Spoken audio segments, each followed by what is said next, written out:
Se alguém me dissesse que o maior prêmio da minha vida viria junto com o maior susto da minha existência, eu não acreditaria. Podem até dizer que tô exagerando, que tô sendo dramática. Mas quem viveu o que eu vivi, sabe que tem coisa que nem novela teria coragem de mostrar. Meu nome é Zuleide.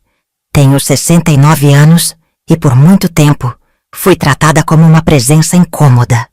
Como se eu estivesse ocupando um espaço que já não era mais meu por direito. Cansei de ouvir frases como: "Ô mãe, você tem que entender que agora é minha vez de viver." "Ô vó, a senhora não quer ir pro asilo para fazer amizades?" "Ô mãe, a gente cuida da senhora, mas tem que respeitar nossa liberdade, né?" Essas frases, ditas com a boca cheia de razão e egoísmo, vieram dos meus próprios filhos e netos. Fui esposa por quase 40 anos e viúva nos últimos 7. Meu marido, Benício, foi um bom homem, trabalhador, calado, do tipo que amava mais com atos do que com palavras. Quando ele partiu, me vi sozinha numa casa grande demais, com um quintal que antes era cheio de risadas, agora tomado por silêncio e folhas secas. Achei que meus filhos iam me ajudar, mas para eles acabei me tornando uma espécie de peso que eles tinham que carregar. Ou pior, um fardo. Aquele tipo de parente que todo mundo tolera, mas ninguém quer por perto de verdade. Meu filho mais velho, Elias, sempre teve a língua afiada e o coração duro. Casado com uma mulher que me chamava de a véia, mesmo na frente dos meus netos. Minha filha do meio, Teresa, mora em outra cidade e só liga quando precisa de receita de bolo ou se tem alguma gripe na casa dela. E o mais novo, Ronilson, vive de bico em bico, com dívidas, promessas e arrependimentos nunca cumpridos. Passei meus últimos aniversários sozinha, comendo bolo de padaria e acendendo velinha de número comprado no mercadinho do bairro. Os vizinhos começaram a me notar mais do que meus próprios filhos. E mesmo assim, nunca deixei de amar cada um deles. Um dia, voltando da feira, passei na lotérica para pagar umas contas e, por impulso, comprei um bilhete da loteria. Vai que, né? Falei brincando com a moça do caixa.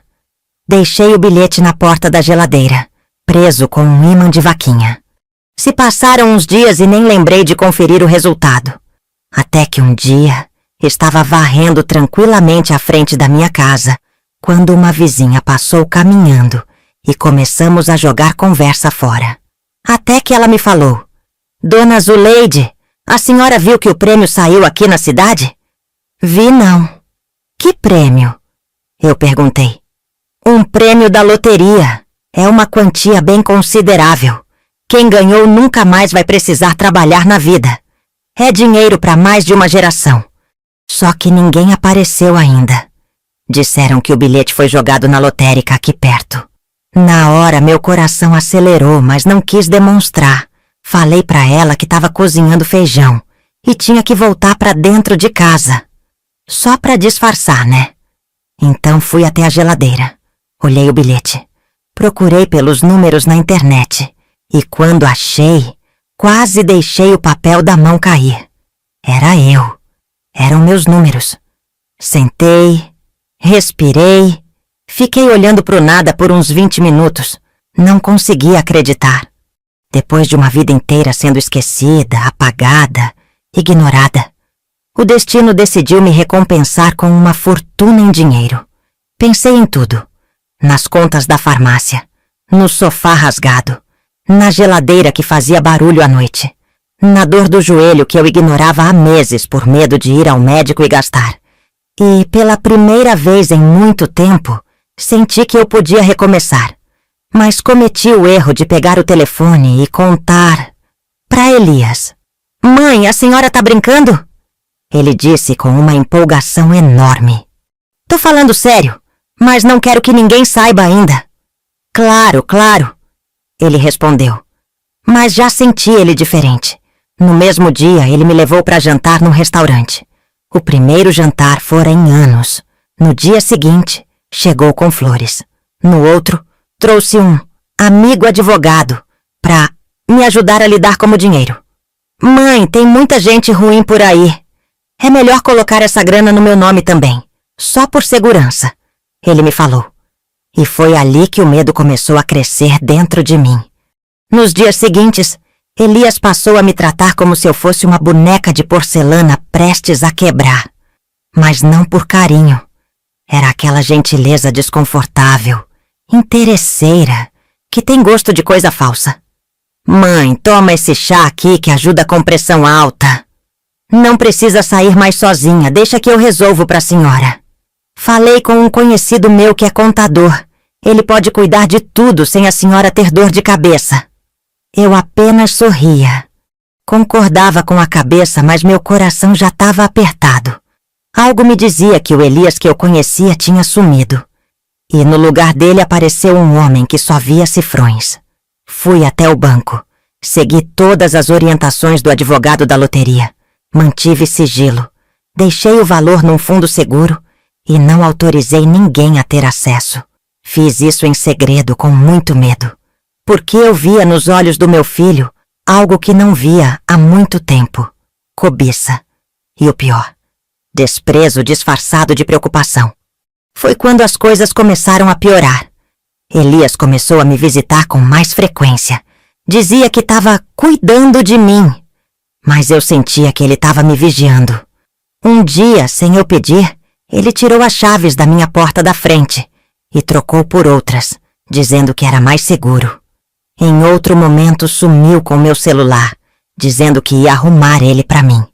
Não precisa mais se preocupar com essas coisas, mãe. Eu cuido de tudo agora. Pode descansar. Mas eu não queria descansar. Queria entender por que ele agia como se eu fosse um obstáculo entre ele e o dinheiro. Até que depois de um mês comecei a me sentir cansada, fraca, tonta. Meus olhos embaçavam do nada. Tive enjoos, perdi o apetite. Deve ser a idade, disse Elias. Ele falava que eu já não tinha mais a mesma energia. Tinha que aceitar. Só que eu conheço meu corpo. E aquilo não era a idade, nem cansaço. Foi quando lembrei dos chás, das cápsulas, das vitaminas, que ele insistiu para eu começar a tomar. Disse que eram naturais e que iriam me fazer viver por muito mais tempo. Peguei uma delas escondido, coloquei na bolsa e fui até a farmácia da Dona Rosa, minha amiga de longa data.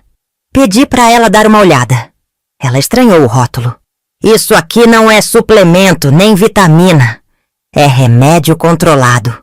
Se tomado sem orientação, pode causar confusão mental, fraqueza, até parada cardíaca. Meu mundo girou. E não era pela tontura. Era pelo choque. Meu filho estava tentando me envenenar. Fiquei em choque por horas.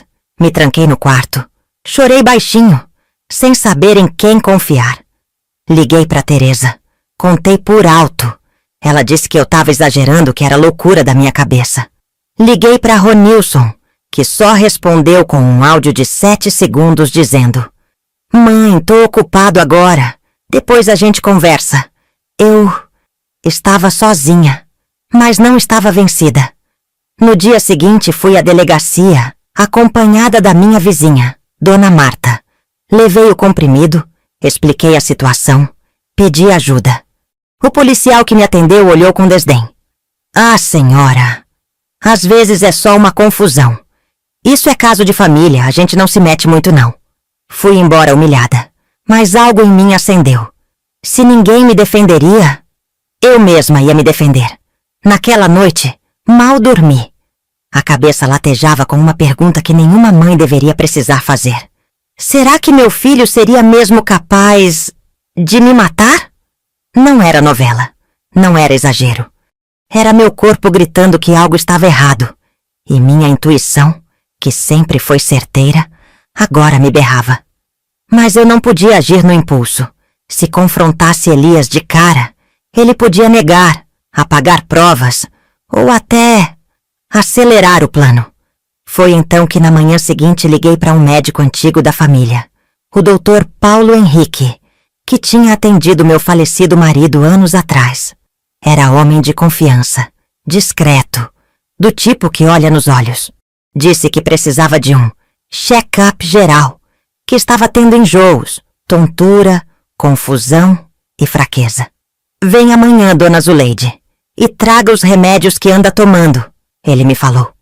No consultório, depois dos exames e de ouvir minhas queixas, ele ficou pensativo. A senhora disse que começou a se sentir mal há quanto tempo mesmo? Ele perguntou. Respondi que fazia uns 15, 20 dias, depois que meu filho começou a me trazer uns comprimidos e chás. Ele franziu a testa. Pediu para ver os remédios. Eu havia levado numa sacolinha plástica junto com um vidrinho que Elias me entregou dizendo que era vitamina de memória. Ele leu os rótulos, cheirou, abriu a cápsula e analisou o conteúdo. Dona Zuleide, isso aqui não é suplemento. É um sedativo forte, com efeito acumulativo. Se tomado por dias seguidos, pode provocar confusão mental, lapsos de memória, quedas de pressão. Dependendo da quantidade, pode até causar um ataque cardíaco. E ele ainda é controlado. Só pode ser comprado com receita. Não tem nada de natural. Fiquei pálida, a boca seca, o coração disparado. O que isso quer dizer, doutor? Que alguém está tentando te intoxicar de forma sutil. Muito provavelmente para alegar que a senhora está com sintomas de demência ou início de Alzheimer. Ou pior, até lhe causar um ataque cardíaco fulminante. Já vi casos assim, tristes. Geralmente envolve disputa por bens ou herança. Naquele momento minhas mãos começaram a tremer. Não era filme, não era imaginação. Era meu filho tentando me apagar aos poucos. O Dr. Paulo foi firme e humano ao mesmo tempo. Vou te ajudar, Dona Zuleide, mas precisa agir com calma e inteligência. Vou documentar tudo em laudo, registrar os efeitos e indicar um colega meu advogado. Ele já cuidou de casos parecidos e vai te orientar juridicamente. E se ele tentar fazer algo pior? Perguntei. A senhora tem o direito de se proteger. Não está sozinha. Agora é agir com estratégia. Voltei para casa com o coração apertado, mas determinada. Nada de dramatizar. Nada de confrontar ainda. Eu ia dar corda, até ele mesmo se enforcar. No mesmo dia, Elias apareceu com uma marmita e aquele mesmo sorriso torto. Trouxe sua comida, mãe. Tá comendo direito? Tô sim, filho. Obrigada. Fiz questão de não tocar nos comprimidos. Fingi que tomei. Guardei tudo no armário de limpeza. E pela primeira vez, comecei a observar ele com outros olhos. Como se eu não fosse mãe, mas vítima. Nos dias seguintes, segui à risca o plano com o Dr. Paulo e o advogado. Entreguei tudo o que ele pediu. O laudo confirmava intoxicação leve. O histórico clínico não indicava nenhum distúrbio mental. Tudo foi sendo registrado formalmente, com testemunhas e documentos. Até que o advogado sugeriu: vamos dar o próximo passo. Registrar um boletim de ocorrência por suspeita de tentativa de golpe patrimonial e lesão à saúde de idosa. Eu tremia por dentro, mas assinei. E pela primeira vez na vida senti que alguém me escutava. Mas enquanto a parte formal caminhava, dentro de casa, o clima ficava mais pesado. Elias começou a ficar mais impaciente. Batia a porta com força. Me olhava de longe, como quem tá perdendo a paciência com o atraso de um plano. Uma noite cheguei a acordar e dar de cara com ele, na porta do meu quarto, sendo que nem tinha convidado ele para ir até minha casa. Ele fingiu, disse que estava passando por ali perto, e resolveu ver se eu estava bem. Mas nos olhos dele não havia cuidado, havia pressa. Era questão de tempo até o plano dele se revelar. E quando revelasse, eu estaria pronta. Depois daquela madrugada em que abri os olhos e vi o Elias parado na porta do meu quarto, o sono passou a ser uma batalha. Dormia com a luz do abajur acesa, com a cadeira encostada na porta e um copo d'água do lado da cama, que, claro, eu mesma enchia, depois de conferir a torneira 3 vezes. Eu, que por décadas fui a mulher que dormia de cabeça tranquila no travesseiro, agora acordava com qualquer barulho. O ranger de uma porta, o estalo do forro, o tilintar de talheres na cozinha. Tudo virava alerta. Mas mesmo com o medo crescendo, minha vontade de sobreviver era maior. Continuei em contato com o advogado. Cada vez que Elias aparecia com mais um remedinho ou proposta esquisita, eu anotava num caderno o nome da substância, a embalagem, a data. Passei a guardar tudo, até a marmita que ele me trouxe um dia com gosto estranho. Congelei e levei para o laboratório indicado pelo Dr. Paulo. Resultado? Contaminada com uma substância sedativa de uso veterinário. Ele estava tentando me dopar até o ponto de não responder mais por mim. Segundo o advogado, o próximo passo dele seria me declarar incapaz. E então, pegar o dinheiro. A fortuna da loteria que ele não moveu um dedo para ganhar. A gota d'água foi num domingo. Ele apareceu com um senhor engravatado. Mãe, esse aqui é o Dr. Sávio, especialista em geriatria e documentação de interdição voluntária. Fiquei sentada, olhando para os dois, fingindo que não entendi. Interdição, Elias? Só uma formalidade, mãe. É para ajudar. Com a idade, a senhora pode esquecer números, senhas, deixar tudo bagunçado. E eu assumo a gestão. Só enquanto for necessário. E quem decidiu isso? Perguntei. A senhora mesmo, lembra? A gente conversou sobre isso ontem. Ele respondeu. Olhei nos olhos dele. Era isso. Ele já estava tentando me fazer parecer confusa. Eu não lembro dessa conversa, Elias. Tá vendo, doutor? É disso que tô falando. O homem fingia fazer anotações, mas mal me olhava nos olhos. Depois que foram embora, corri até o escritório do advogado. É agora ou nunca, dona Zuleide, ele disse. Se a senhora quiser impedir essa interdição fraudulenta, vamos entrar com uma medida de proteção judicial preventiva. Com os exames médicos, os indícios de intoxicação e os documentos que temos, podemos pedir um afastamento cautelar dele. Concordei na hora. E nessa mesma semana, Elias foi notificado oficialmente de que estava sendo investigado por tentativa de golpe contra a pessoa idosa. A reação dele foi imediata. Na noite seguinte, ele bateu na minha porta como um furacão. Mãe, o que é isso? Você tá me acusando de quê? Tô me protegendo, Elias. De você. Você tá louca? Eu sou seu filho. Eu que cuido da senhora. E foi você que tentou me dopar para me tirar do caminho. Ele ficou vermelho. Gaguejou. Tentou inverter o jogo. A senhora tá sendo manipulada. Esse advogado deve estar de olho no seu dinheiro. O meu dinheiro agora tá protegido. E a minha saúde também. E você vai ter que responder por cada passo que deu. Falei firmemente para ele. Ele me olhou como se visse um fantasma. Como se nunca imaginasse que eu tivesse forças para reagir. Saiu furioso. Mas naquele dia, eu vi que minha vida ainda teria muitas reviravoltas. No dia seguinte, entrei com pedido para mudança de endereço com sigilo judicial. O juiz acatou. E eu fui embora. Não deixei recado. Não deixei pistas. Apenas segui com minha mala, minha coragem e minha liberdade. Ninguém mais ia saber onde eu moro, nem meus outros filhos. E, sinceramente, prefiro assim. Foi preciso um golpe para eu entender que o que eu chamava de família nunca me enxergou como gente. Eu nunca pensei que fosse viver algo parecido com um recomeço aos 69 anos de idade. E muito menos que esse recomeço seria sozinha por escolha própria. Depois que me mudei com apoio judicial, fui parar numa cidadezinha no interior de Minas Gerais, onde ninguém sabia meu nome nem minha história.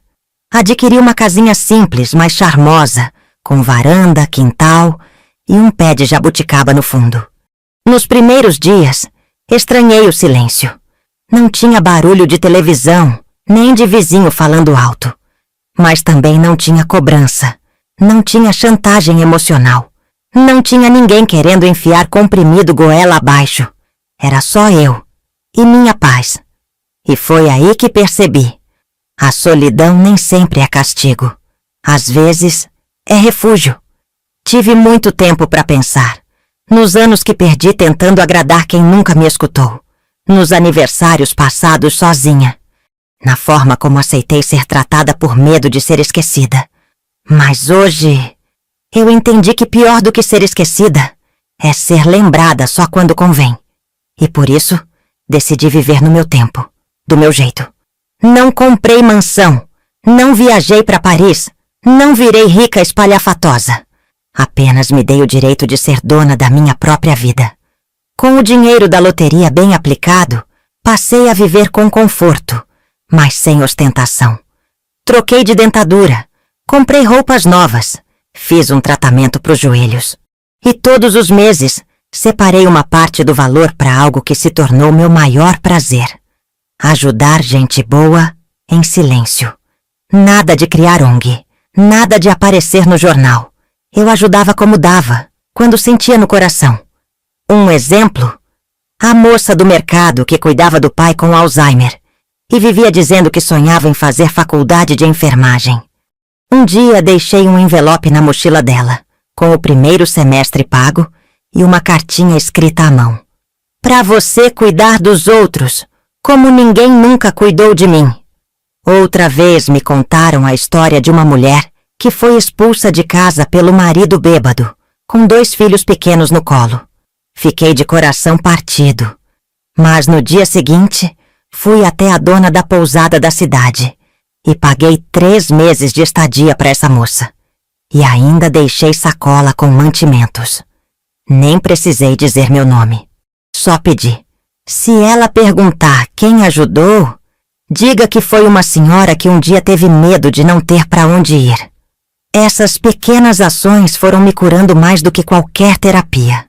Porque, para quem passou a vida inteira pedindo para ser vista, dar visibilidade a outros se tornou meu jeito de resistir. Claro que a dor da traição nunca some por completo. Às vezes, ainda sonhava com o Elias, com aquele sorriso torto, com o dia em que me chamou de velha confusa, como se estivesse dizendo inútil. Mas acordo, respiro e lembro que não sou mais aquela mulher calada que engolia sapo com chá e agradecia por migalha de afeto. Hoje, eu sou liberdade. Outro dia, na fila da padaria, uma senhora puxou conversa. A senhora mora sozinha? Ela perguntou. Respondi que sim, mas que sozinha. Nunca tinha sido tão bem acompanhada. Ela riu. E eu também. Porque agora, cada passo que dou é no meu ritmo. Sem medo, sem chantagem, sem ninguém me mandando tomar comprimido para dormir melhor. E o dinheiro? Continua lá, guardado, seguro. Mas não me define. O que me define é que, pela primeira vez na vida, sou quem manda em mim. Com o tempo fui criando uma nova rotina, que, embora simples, me preenchia de um jeito que eu nunca tinha sentido, nem quando era jovem. Acordava cedo, regava as plantas, preparava meu café do jeito que gostava, sem ninguém dizendo que eu exagerava no açúcar. E depois sentava na varanda para ver o movimento da rua. Era ali, entre um gole de café e outro, que eu observava as pessoas passando com pressa, os vizinhos discutindo bobagens, os cachorros correndo atrás de moto. E sentia algo que há anos não sentia. Leveza. De vez em quando recebia visitas. A senhora da banca de jornal que adorava conversar sobre novelas antigas. O rapaz da farmácia que me chamava de tia e me contava das dificuldades da mãe dele, que estava em tratamento contra o câncer. A dona Maristela, que morava ali do lado e vendia trufas caseiras para pagar a faculdade da filha. Aos poucos, sem fazer barulho, eu fui virando ponto de apoio para quem me cercava. Não como antes, onde eu era o peso da família. Mas agora como alguém que acolhia sem julgar. Claro, também continuei ajudando como podia. Paguei uma cirurgia de emergência para a esposa do padeiro. Comprei material escolar completo Para 4 irmãos que moravam numa casa que tinha até goteiras. Paguei exames e remédios para um senhor que sempre era gentil quando passava por mim na rua. Tudo sem dizer meu nome. Enquanto isso, nunca mais tive notícias do Elias, nem do Ronilson. Teresa chegou a tentar ligar uma vez, mas eu deixei o celular desligado. Não por raiva, mas porque tem gente que a gente precisa deixar ir para conseguir se encontrar. Com o passar dos meses, minha vida foi se ajeitando no compasso do que eu chamava de paz merecida. Não era uma alegria exagerada, dessas que a gente vê em filmes com final feliz. Era uma felicidade quieta, que vinha no cheiro do café, na sombra do pé de jabuticaba e no bom dia sincero na padaria. Aos poucos, as pessoas do bairro passaram a me chamar apenas de a Senhora da Casa do Portão Azul.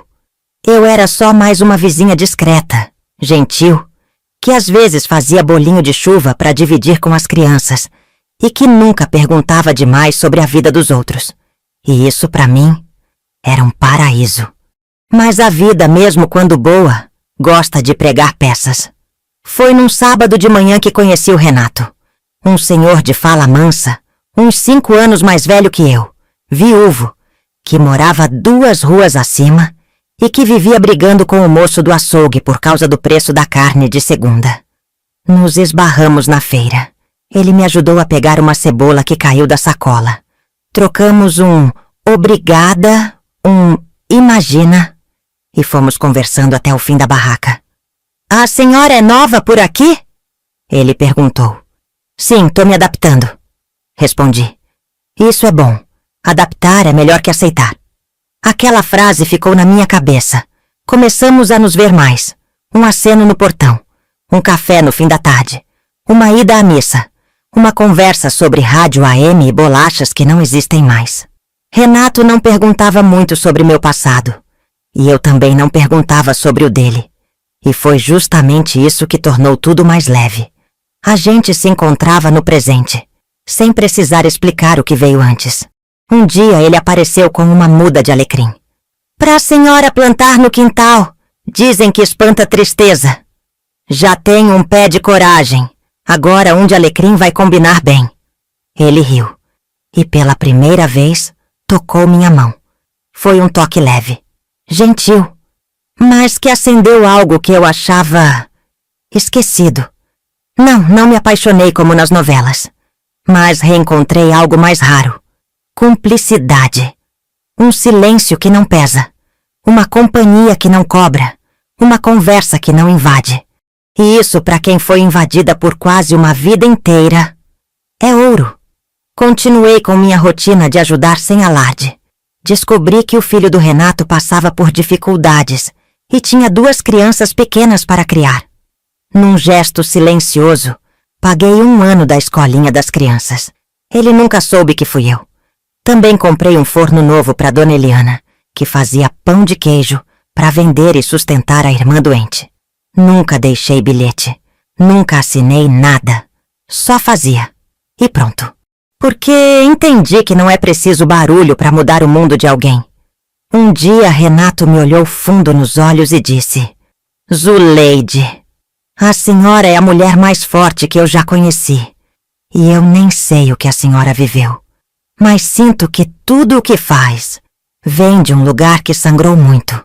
Sorri. Abaixei o olhar e respondi: é que quando a gente quase morre na mão de quem devia proteger, a gente aprende a cuidar dos outros, sem esperar nada de volta. Ele apenas assentiu, como quem entende, sem precisar perguntar. E naquele fim de tarde, sentada ao lado dele na varanda com o alecrim recém-plantado do lado, pensei, talvez eu tenha sido abandonada, talvez eu tenha sido enganada, talvez eu tenha perdido quase tudo, mas nunca mais eu vou perder a mim mesma. As estações foram mudando sem pressa. O pé de jabuticaba começou a florir com mais intensidade.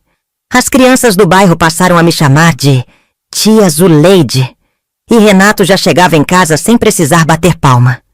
Tinha até um lugar só dele na mesa da cozinha, com a caneca de esmalte azul que ele dizia que era da sorte.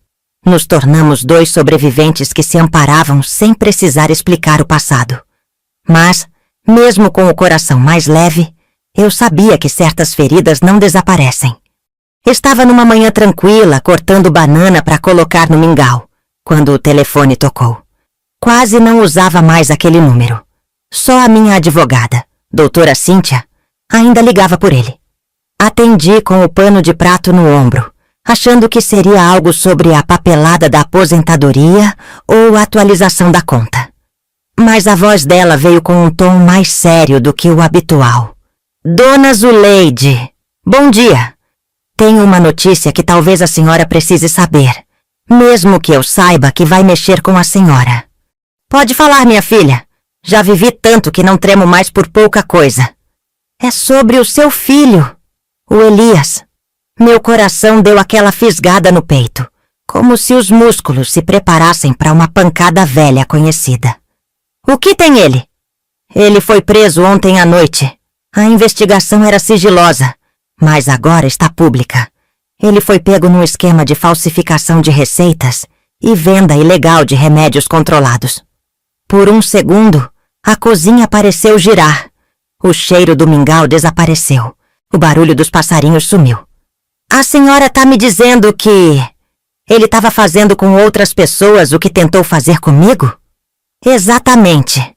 Só que agora não tinha como esconder. As provas são fortes. Tem depoimentos, gravações, e o envolvimento dele é direto. Fechei os olhos e pela primeira vez não chorei. Obrigada por me avisar, doutora. Eu precisava saber. Qualquer coisa, estou à disposição. Ela disse. Desliguei o telefone com a mão trêmula, mas o peito, firme. Era como se a justiça tivesse dado sua resposta. Não por vingança, mas por confirmação de que eu não estava louca. Nos dias seguintes mantive minha rotina, não com alívio, mas com a serenidade de quem enxerga as peças se encaixando sozinhas. Renato notou meu silêncio, mas não perguntou. Nem precisei dizer. Ele só me fez um café mais forte e sentou ao meu lado. E ali, mesmo sem palavras, ele entendeu que alguma dor antiga tinha voltado. Mas não para me dominar, só para me lembrar do que superei. 2 semanas depois, a doutora Cíntia voltou a ligar. Dona Zuleide, me desculpe insistir, mas achei que a senhora precisava saber. O que foi agora? Seu filho pediu para te ver. Está detido numa penitenciária a 80 quilômetros daqui. Disse que quer pedir perdão. Fiquei muda.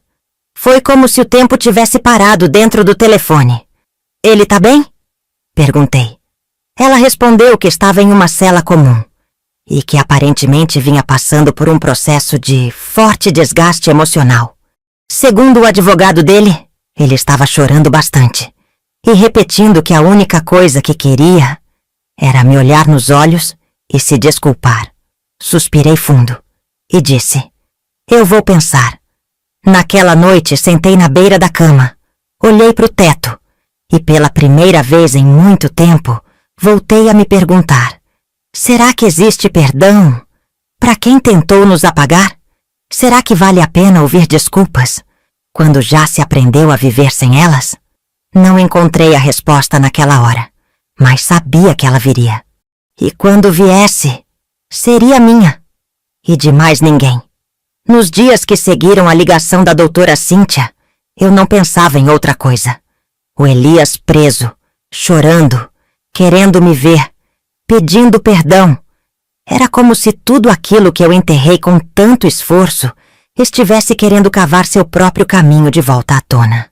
Sentei na varanda com o rádio ligado numa estação que só tocava modão antigo e fiquei ali, de olho na paisagem, mas com a cabeça presa no passado.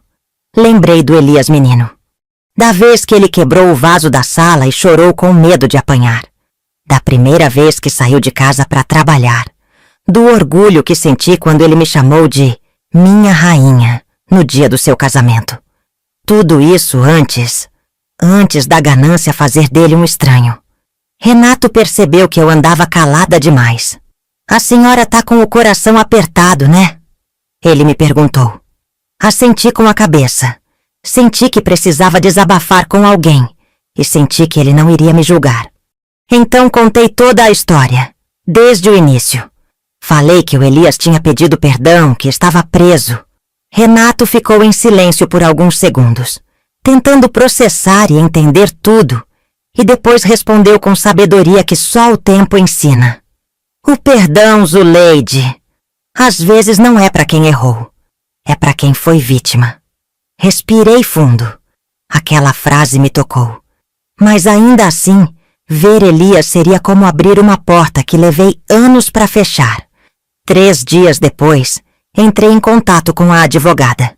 Cíntia, marca uma visita, mas deixa claro, eu vou para ouvir, não para aliviar consciência de ninguém. Ela entendeu e agendou para o fim da semana. O caminho até a penitenciária foi silencioso. Fui de carro com a Cíntia, ouvindo-se o barulho da estrada e o coração batendo mais rápido do que devia. Chegamos, fiz o cadastro, passei pela revista e quando entrei na sala de visitas, vi ele ali, sentado, envelhecido, magro, com as mãos trêmulas e os olhos fundos. Por um segundo, ele parecia aquele menino que dormia com febre no meu colo. Mas só por um segundo. Ele levantou assim que me viu. Tentou se aproximar. Mas parei ele com um gesto simples da mão. Fica aí, Elias. Ele assentiu com os olhos marejados. Mãe, eu não sei nem por onde começar. Então começa calado. E me escuta. Contei tudo. Desde o dia em que desconfiei dele. Dos comprimidos. Dos remédios falsos. Das tentativas de me silenciar. Você não só tentou me roubar, você tentou me apagar. Tirou minha paz, minha saúde, minha fé nas pessoas. Ele chorava, mas não interrompia. Eu fui embora, me escondi, reconstruí minha vida sem precisar de você nem de ninguém. E agora, você tá aqui. Querendo o quê, Elias? Eu só queria pedir perdão, mãe. Eu não tô pedindo o dinheiro, nem visita. Só uma chance de dizer que eu me arrependo. Fiquei em silêncio por longos segundos. Elias, eu não vim aqui para te dar nada. Vim para te mostrar que você perdeu tudo. Não o dinheiro, mas o direito de conviver comigo. Ele chorava sem parar.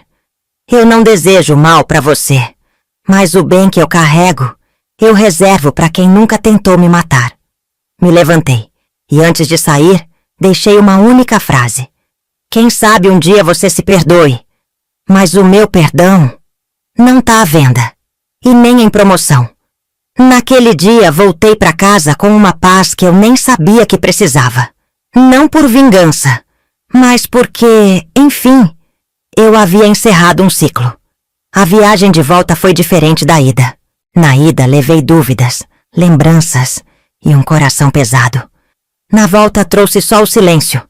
Mas um silêncio bom, daqueles que não gritam por dentro, daqueles que selam o fim de um capítulo que já durava mais do que devia.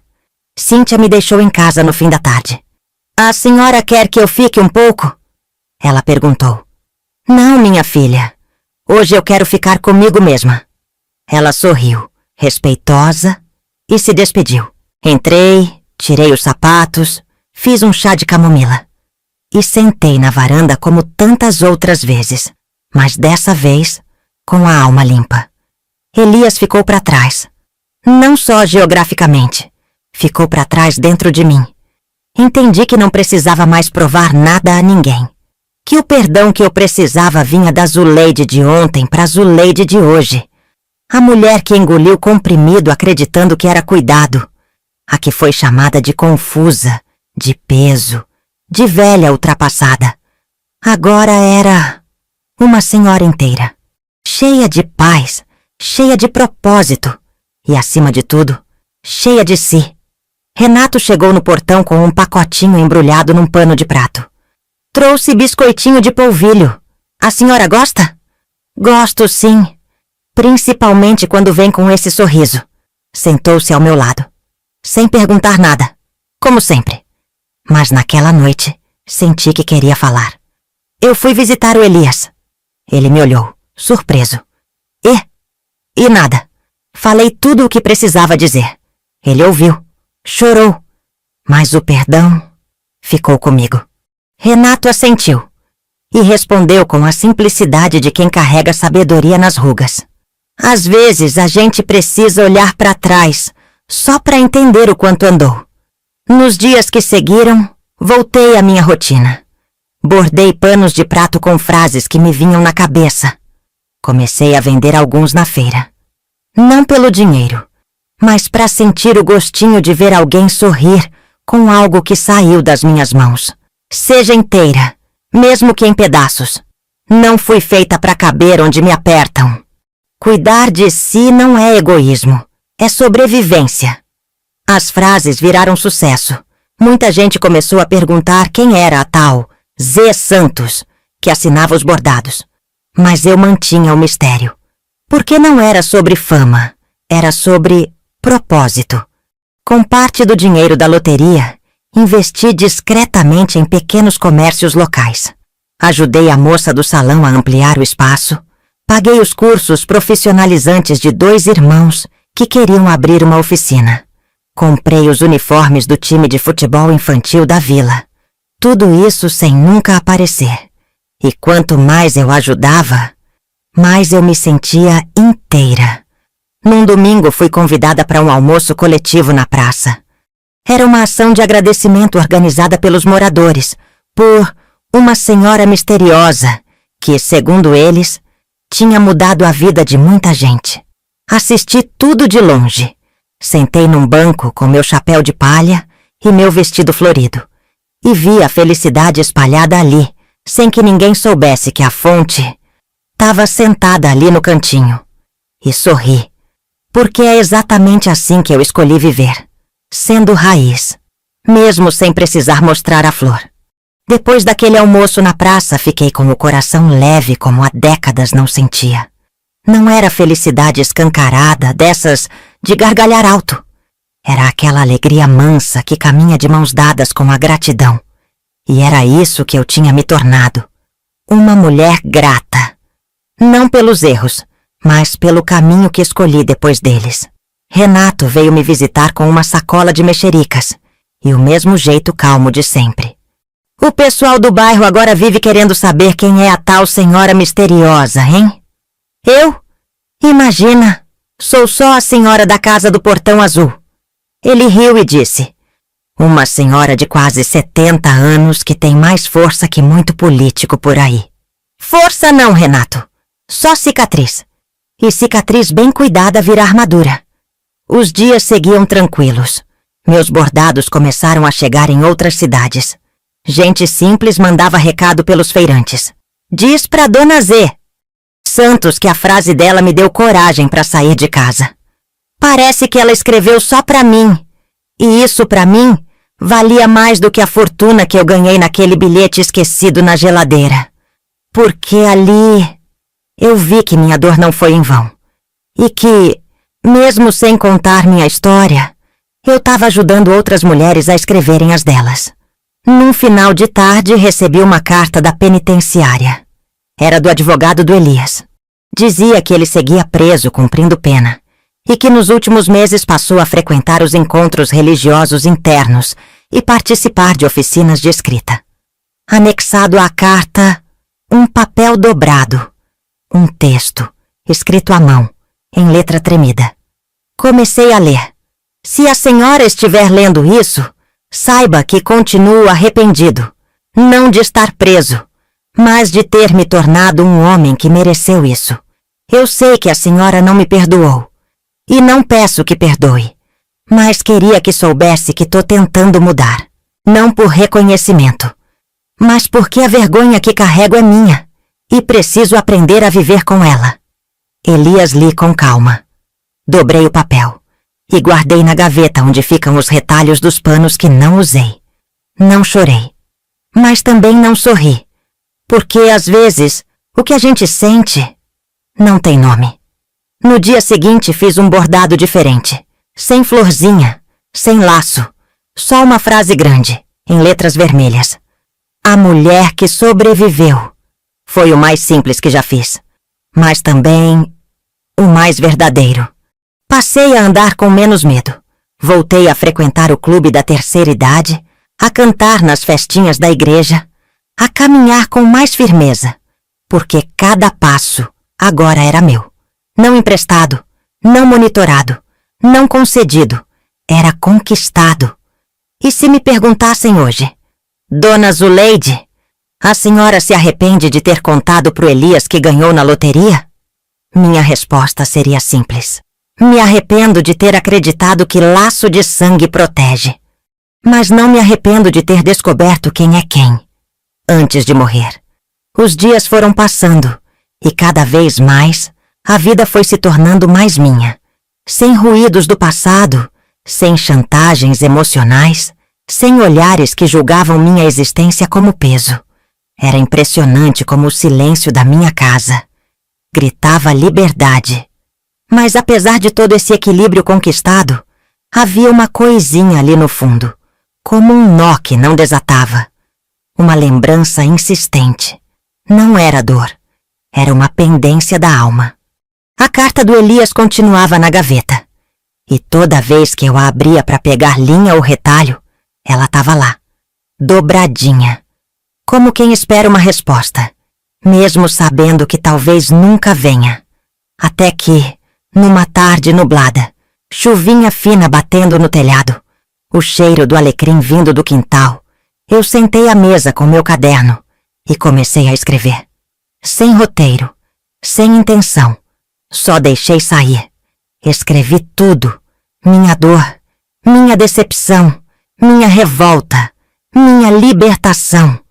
E quando terminei, no fim da página, escrevi uma frase curta. E eu perdoo. Fechei o caderno, respirei fundo, e ali entendi que perdoar não é desculpar o imperdoável. É só se libertar de carregar o que o outro fez. Não perdoei o Elias para aliviar a culpa dele. Perdoei para não deixar mais um erro dele pesar no meu coração. Para não dormir lembrando. Para não acordar remoendo. Para seguir leve. No dia seguinte fui até a papelaria. Comprei papel de carta novo dos que tem borda florida. Sentei, peguei minha melhor caneta e escrevi. Elias, recebi sua carta. Li com atenção. Senti que foi sincera. Não te desculpo pelo que fez, mas te perdoo pelo que você se tornou. E te desejo força para se reconstruir. Você não tem mais meu convívio nem meu colo, mas hoje tem meu perdão, porque carregar raiva pesa mais do que cicatriz. Sua mãe. Zuleide. Dobrei o papel. Coloquei no envelope e pedi à doutora Cíntia que entregasse, caso ela ainda mantivesse contato com o advogado do Elias. Naquela noite, dormi como há muito tempo não dormia. Sem peso, sem pressa, sem dor guardada. Porque, às vezes, a maior prova de força não é devolver o golpe. É se recusar a carregar o veneno que nos deram. Com o tempo, voltei a caminhar pelas ruas da cidade com ainda mais leveza. Não era uma senhora qualquer, nem tampouco a milionária escondida. Era só Zuleide, a mulher que sobreviveu a tudo, até ao próprio sangue. Na feira começaram a me chamar de a que tem mãos de ouro. Não era pelo dinheiro, claro. Era pelos bordados, pelas palavras, pelo jeito de ouvir sem julgar. E isso, para mim, era riqueza. Continuei ajudando quando dava. Sem lista, sem regras. Uma cesta de alimentos para a família do rapaz que perdeu o emprego. Uma consulta odontológica para a mulher que vendia broa na calçada. Uma bicicleta nova para o menino que ia todo dia a pé para a escola. Nada disso foi por caridade. Foi por identificação. Porque eu sei o que é ser ignorada. E nunca mais vou deixar ninguém invisível na minha frente. Renato seguia firme do meu lado. Ele não era namorado nem marido. Era presença. E presença verdadeira vale mais do que qualquer aliança. Às vezes, sentávamos lado a lado, sem trocar uma palavra por meia hora. E mesmo assim, saíamos daquela varanda com o coração mais leve. Era como se a gente se curasse em silêncio. Numa terça qualquer, recebi 2 cartas que foram enviadas através de minha advogada. Uma era da minha filha, Teresa. Palavras cuidadosas. Um pedido de desculpas discreto. E um recado, que estava bem e que pensava muito em mim. E outra, do Ronilson, mais curta, mais direta, dizendo que sentia falta das minhas histórias e que, se eu quisesse, ele estava disposto a tentar um recomeço. À distância. Respondi com simplicidade, sem fechar portas, mas também sem reabrir feridas. Hoje temos contato leve, mensagens esporádicas. Um feliz aniversário, como vai a saúde, e às vezes uma lembrança do passado que vem com cheiro de infância. E tá bom assim, porque o amor não precisa voltar a morar com a gente para existir. Agora, quando olho pro espelho, vejo uma mulher diferente. Não mais aquela com medo de abrir a porta pro próprio filho. Não mais a que escondia dinheiro no armário de vassoura. Nem a que chorava sozinha com um pedaço de bolo velho na mão. Hoje vejo uma mulher inteira. Com rugas, sim. Com saudades, claro. Mas também com orgulho de ter vencido sem precisar pisar em ninguém. E isso não tem loteria no mundo que pague. Cheguei até aqui sem precisar levantar a voz, sem bater na mesa, sem implorar que alguém me enxergasse. Minha luta foi no silêncio, na estratégia, na resistência que muita gente confunde com fraqueza. Mas a verdade é que eu não me tornei forte. Eu sempre fui.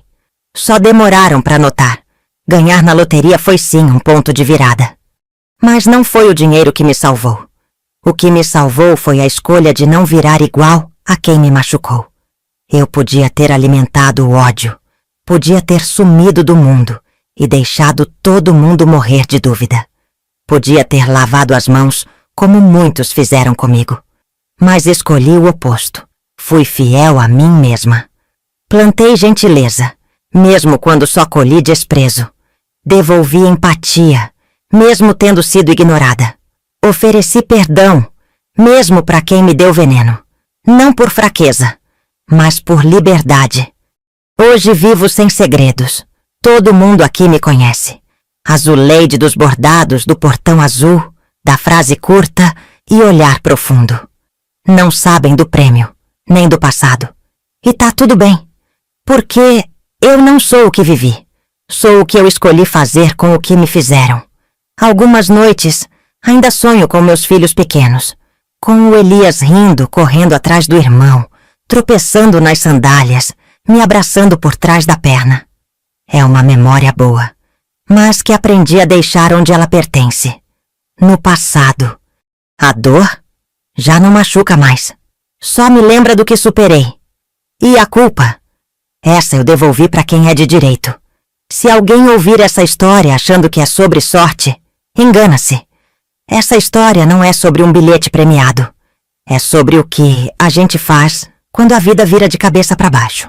Sobre como se levantar quando até quem você gerou tenta te empurrar pro buraco. E sobre como, mesmo ferida, você ainda pode escolher ser luz. Por isso, se você aí do outro lado se sente esquecida, ignorada, jogada de lado, entenda uma coisa. Você ainda importa. Você ainda pode recomeçar. E o seu valor não diminui porque os outros não conseguem enxergar. Às vezes, é preciso perder tudo, até os laços de sangue, para se reencontrar consigo mesma. E quando esse reencontro acontece, a vida finalmente volta a caber dentro do peito. Cuidem-se bem, meu povo, e fé em Deus, que tudo vai dar certo. Até uma próxima oportunidade.